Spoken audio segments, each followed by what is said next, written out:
The three challenges in the complete reward landscape emanate from three things to personalize. So I think the first challenge is that you want to personalize the complete reward offering, be it compensation, be it benefits, to each individual.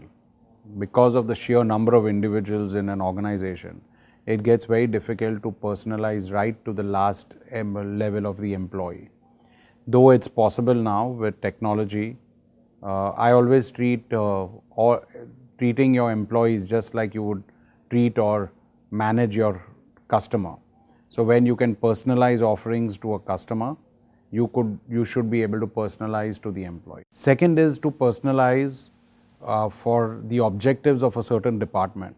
So it doesn't change employee to employee only, it also now changes because the department as a whole has a certain objective to meet, and it could be a geography, so it could be a country, it could be a department.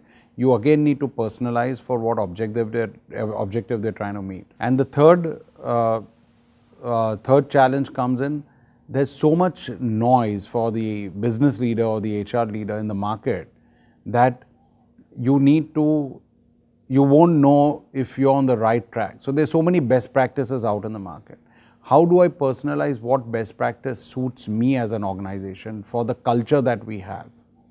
So it's very important to partner or to look for expertise where you could have capabilities and infrastructure of a partner or a third party, but they relate to your organization, your culture, the stage of progress that your organization is making.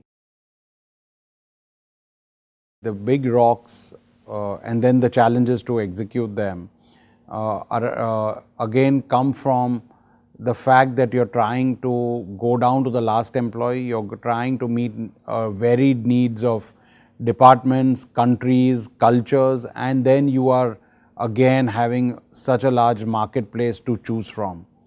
And therefore the biggest rocks come from there.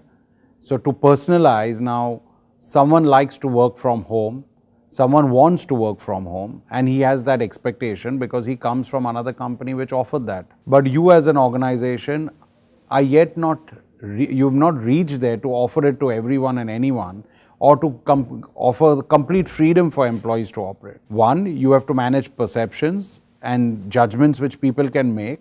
Those certain job roles can allow you to work from home, but supervisors who may not be Gen X or millennials are not comfortable with an environment like that, so they need to be trained and they need to be educated before you can start a complete execution on it. And therefore the big rock of, let's say, the workplace of the future, which definitely is a point of discussion in everyone's top business priorities or top influencers to driving business growth, is yet a challenge to implement because there are so many variables you need to manage. But I think that's definitely one of the big rocks which come in. Again, depending on the second rock being depending on the position your organization is in, the kind of benefits you will be introducing in the company.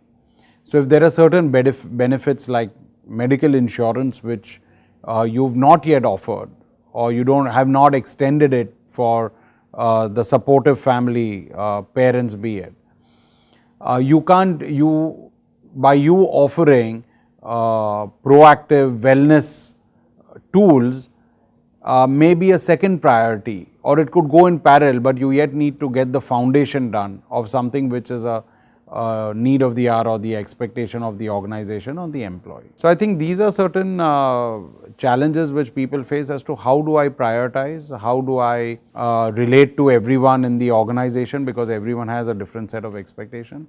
So I think the ability to personalize, the first one, like I said, the workplace of the future, you need to kind of allow freedom and yet provide the infrastructure for each one to operate on.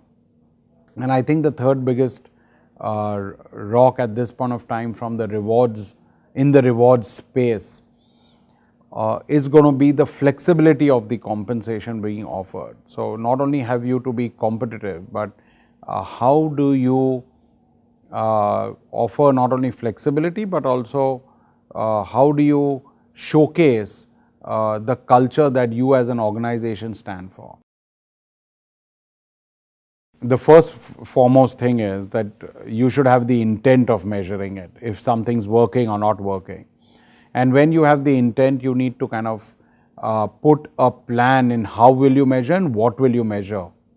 So it's important to understand that in year one, you may not be able to get quantified results for things you may want to measure. So in year one, you may actually measure through surveys the engagement level of employees. You may measure the activity or the utilization of a certain initiative you've taken, and therefore surveys and ability to do pulse surveys as well as getting feedback from employees in any format is very critical in year one. And where I come from and the business we are in, we have tools like these inbuilt into our programs so that we can capture feedback on a real-time basis.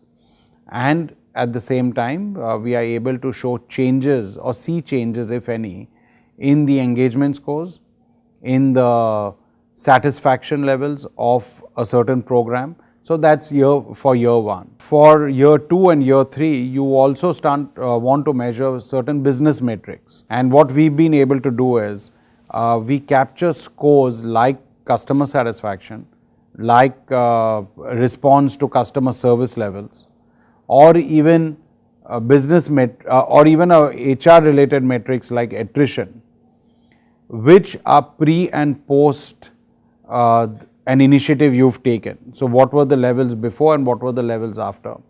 And we try and draw correlation, because obviously just because you ran one initiative, that was not having 100% correlation to attrition, but you yet have some correlation, and we try and measure that to see if this is really influencing that business parameter or not influencing the parameter.